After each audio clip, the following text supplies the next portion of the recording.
Hello, my name is Ian Peterman. I'm your host, and on today's episode, I want to talk about how new product development fits into an overall business strategy. So, developing a new product is great. It's can be produce a product that works really well. It's something a lot of people set out with a goal of, but it's also really important to think about how it fits into an overall business strategy in order to make sure that you're not just creating a new product for fun, you're actually creating a product that's going to be an investment that gives you a return and fits within what you're trying to achieve with your actual business. It's exciting and fun, and to just go, oh, I want to launch a product, I want to develop a product, make this happen, and you can get caught away with, oh, I'm developing the product, and forget that there is a business reason to be developing that product. There is a business in order to have that product continue to be produced, continue to be sold, and continue to be used. You have to have the business side. And so I just want to take a little bit today and talk about how to be aware of and what that looks like when developing a product and how to fit it into your business strategy. So I'll talk about increasing your market share, increasing revenue, a little bit about competition, whether it's achieving your company mission or not, and of course, increasing visibility. So the first thing I want to talk about is increasing market share. So typically within your business strategy, there's always going to be some part to grow. And one of the ways that you can grow is increasing the amount of market share you have.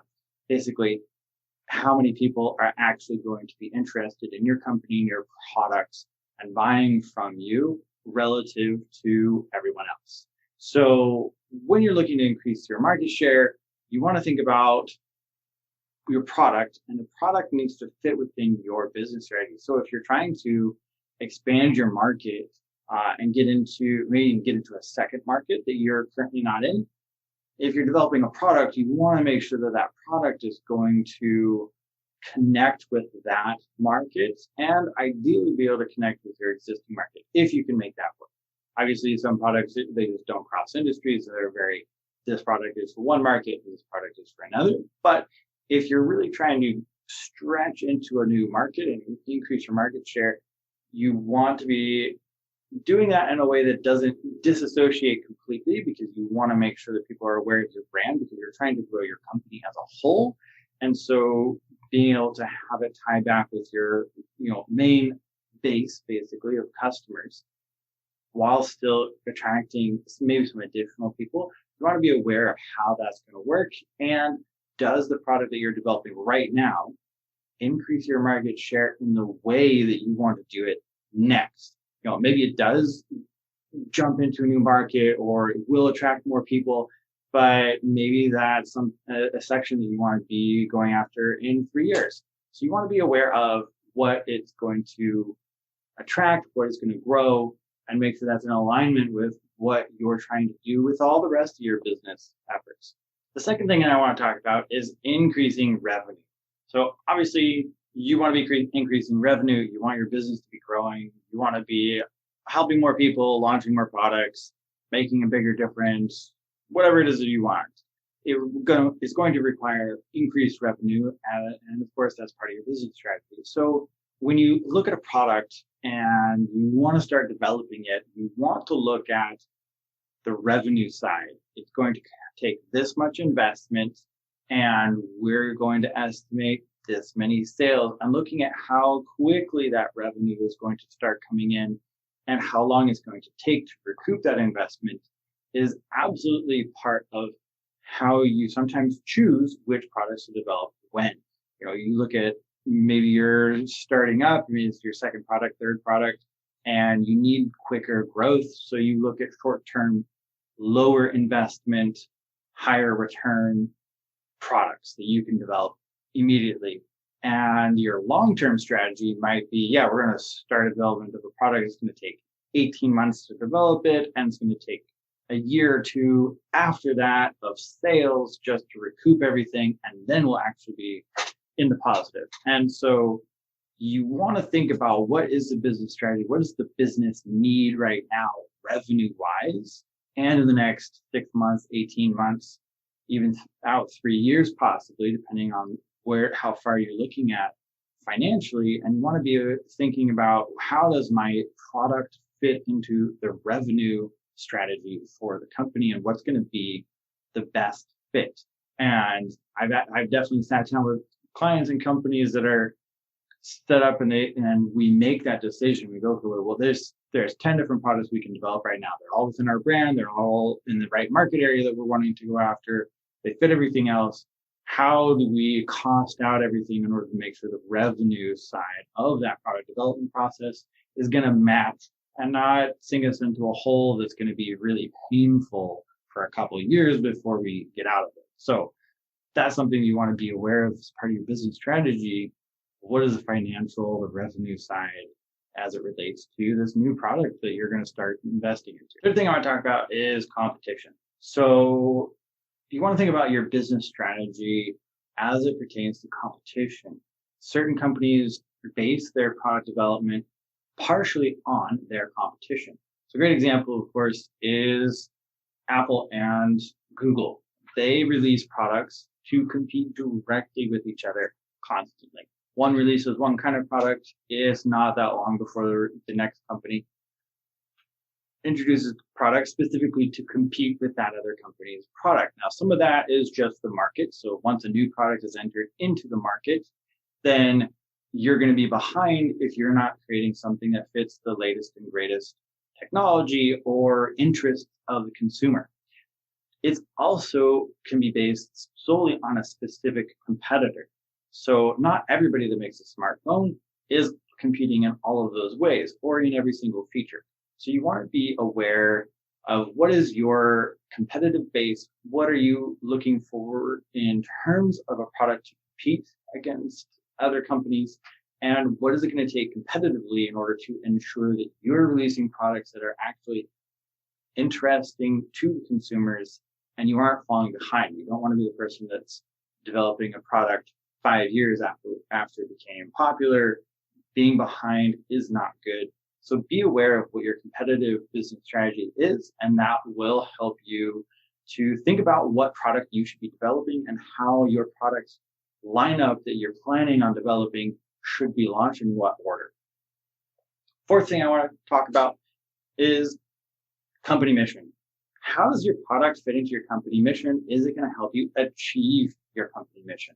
Especially in today's world where company mission, your vision, your values are being looked at, they're on display, and they're what people care a lot about. They have for a while, but they really care about it to the point where it's now something we can't really avoid or choose to look away from. So thinking about, how does the product that you want to develop fit with your company mission? Is it going to help you push that mission forward and achieve it?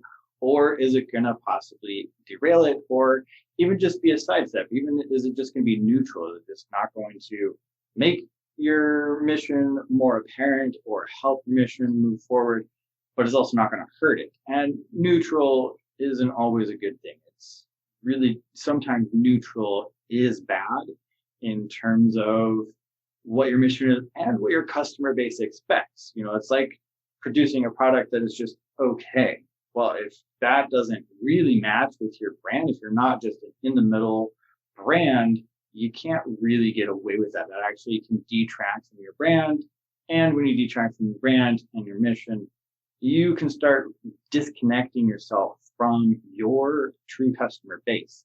And you want to avoid that. So thinking about, what is your company mission? What are you trying to achieve? And how does that product fit in your company mission and help propel that mission forward? Last thing I want to talk about is increasing visibility.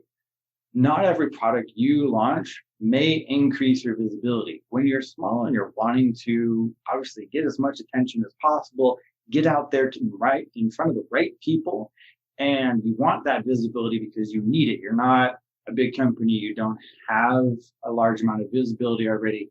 You want to think about, what is your business strategy? What is your marketing strategy? And are you in a period where you should be increasing visibility as quickly as possible? That's a big push. That's part of what you're aiming for right now.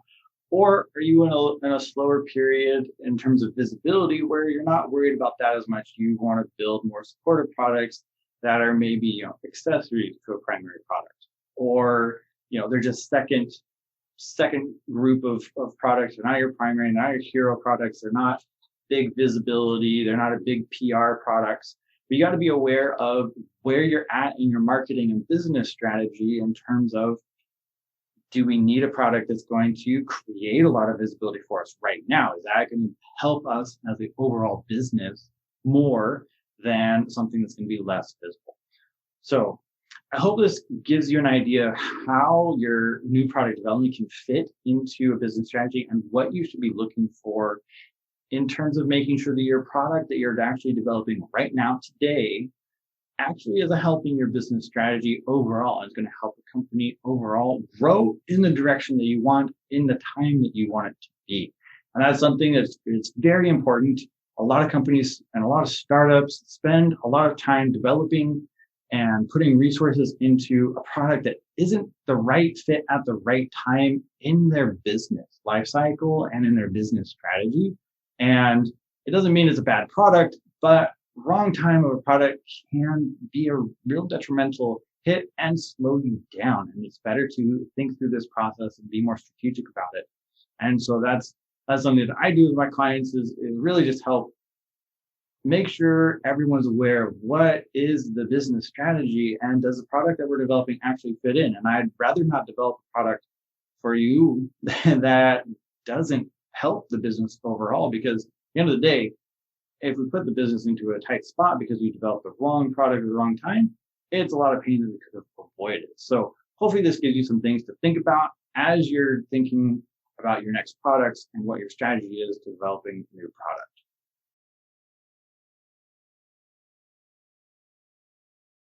Hey, thanks for watching. We really appreciate our viewers. And if you haven't subscribed yet, please do subscribe to our channel so you can get more great videos like this in your feed, and like the video. If you want to learn more about the Peterman Design Firm, please check us out on our website, petermanfirm.com. You'll find link and information in the description. And of course, we're on all social media as well. So check us out there. All right. Thank you.